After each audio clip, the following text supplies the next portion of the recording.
Hello everyone. मेरा नाम आयुष शाह है और I am a first year MBBS student at AIIMS Rishikesh.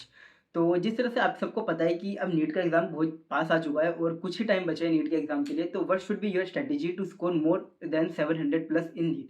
तो जिस तरह से आपको पता ही है कि मेरे जो नीट में स्कोर है वो थे 705 out of 720 with 360 in bio, 180 in chemistry and 165 in physics. तो अब किस रिमेनिंग टाइम जो तुम्हारे पास बचा है, तो उसमें तुम किस तरह से अच्छे नंबर ला सकते हो नीट में? जिस तरह से आपको पता है कि 2024 में इतना बड़ा कट ऑफ गया है, तो आई थिंक कि इस साल नीट में तुम्हें कम से कम मिनिमम 680 प्लस तो लानी पड़ेंगे सो दैट एक अच्छा गवर्नमेंट कॉलेज आपको मिल सके। तो हियर आई कम कि मेरी क्या स्ट्रैटेजी थी, मैंने कैसे नीट में इतने अच्छे नंबर ला पाया। तो मेरी स्ट्रैटेजी है कि फर्स्ट ऑफ ऑल आपको स्टिक रहना है एनसीईआरटी से, एंड एनसीईआरटी से बाहर नहीं जाना। Whether you are studying in Allen, Aakash, PW और एनी अदर इंस्टीट्यूट, आपको स्टिक रहना है एनसीईआरटी के। ट्राई करना कि जितना हो सके उसमें एनसीईआरटी ही पढ़ो। मॉड्यूल्स अभी थोड़े टाइम के लिए छोड़ दो, जितना हो सके वो उसी से करना। दूसरी चीज़ ये है कि अब ये टाइम वो है कि जब तुम्हें क्वेश्चन प्रैक्टिस ज़्यादा से ज़्यादा करनी है, क्वेश्चन प्रैक्टिस और टेस्ट सीरीज। अब वीडियोस देखना थोड़ा-सा कम कर दो।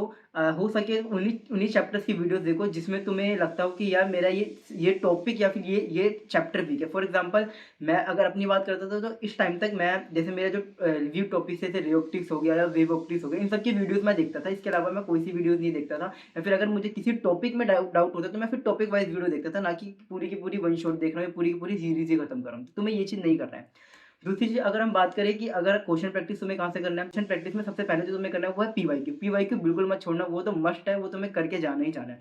दूसरी चीज़, अगर तुम्हारे पास कोई मॉड्यूल है या तुम्हारे पास कोई डीपीपी है तो उसे सोल्व करना, और ट्राई ये करना कि वो पूरी तरह से एनसीईआरटी बेस्ड हो। ये नहीं कि उसमें ऐसे क्वेश्चन आ रहे हैं जो एनसीईआरटी से बाहर ही है और जो बिल्कुल नीट के रेलिवेंट है नहीं। तीसरी चीज़ टेस्ट सीरीज। अब बात आती है हम टेस्ट सीरीज किसका दें, तो या फिर तुम आकाशी दे सकते हो या एलएलजी दे सकते हो या पीडब्ल्यू भी दे सकते हो। लेकिन मैंने ये देखा कि इन तीनों टेस्ट सीरीज में काफ़ी हद तक क्वेश्चन जो तो आउट ऑफ एनसीईआरटी होता है। तो मैंने जो टेस्ट सीरीज, जब मैं अपने टाइम पे था तो मैंने कौन सी टेस्ट सीरीज प्रीफर की थी, वो थी नीट प्रेप की टेस्ट सीरीज।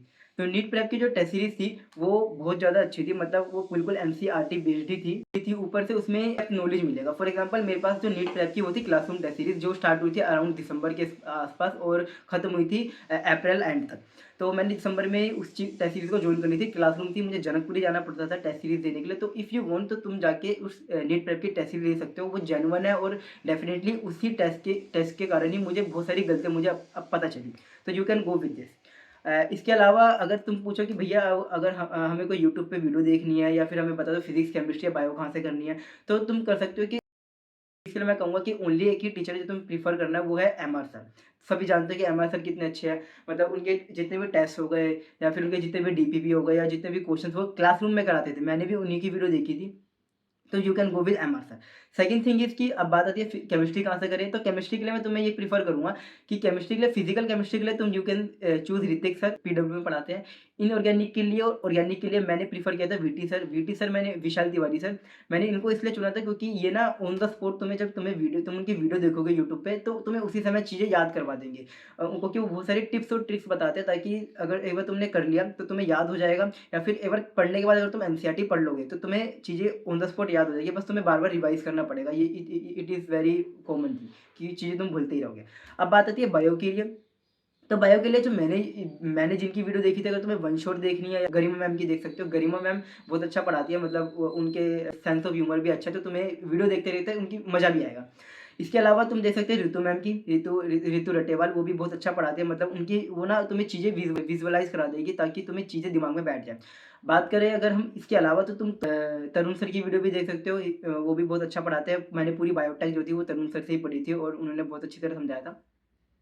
तो दिस वाज़ माय स्ट्रेटजी कि तुम कैसे यू कैन स्कोर 700 प्लस। बाकी जो टॉपिक वाइज़ है या सब्जेक्ट वाइज़ है, उसकी मैं तुम्हें जैसे फिज़िक्स की तुम्हें अलग चाहिए होगी, उसकी क्या स्ट्रैटेजी रहनी चाहिए, फिज़िक्स के अलावा केमिस्ट्री की क्या स्ट्रैटेजी रहनी चाहिए, या फिर बायो की क्या स्ट्रैटेजी रहनी चाहिए।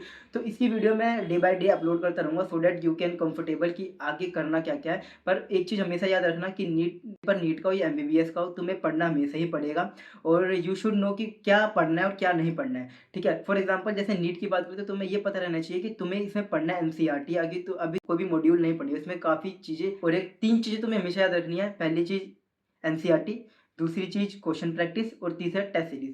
को एनसीईआरटी पढ़ोगे तुम्हें पता रहेगा कि क्या चीज़ आएगी पेपर में।